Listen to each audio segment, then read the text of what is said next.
how to turn your Facebook account into a page. Hi guys, welcome back to another tutorial. In this video I'll be showing you the ways to turn your Facebook account into a page. So then, to begin with, first thing first, check your internet connection and then update your application. Once the application is completely updated, go ahead and open up your Facebook account.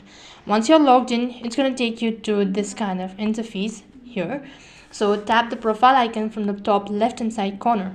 After that, you'll need to scroll down a bit and you'll be able to see your profile information. So tap the three dot icon next to it. Once you've done that, you'll need to go to turn on professional mode. Once you've done that, you'll need to go ahead and turn it on in order to convert your Facebook account to page. So tap the turn on button. As soon as you've done that, it's going to take you to the other interface where it's going to ask you to complete all of your information, such as this. Once you're done completely filling up all of these information, then you've successfully converted your Facebook account to a page. So that's how you can convert your Facebook account to a page. That is all for this video. I hope the video was helpful. If it did really help you, make sure to like, share and subscribe to our channel. Thank you for watching. See you in the next video.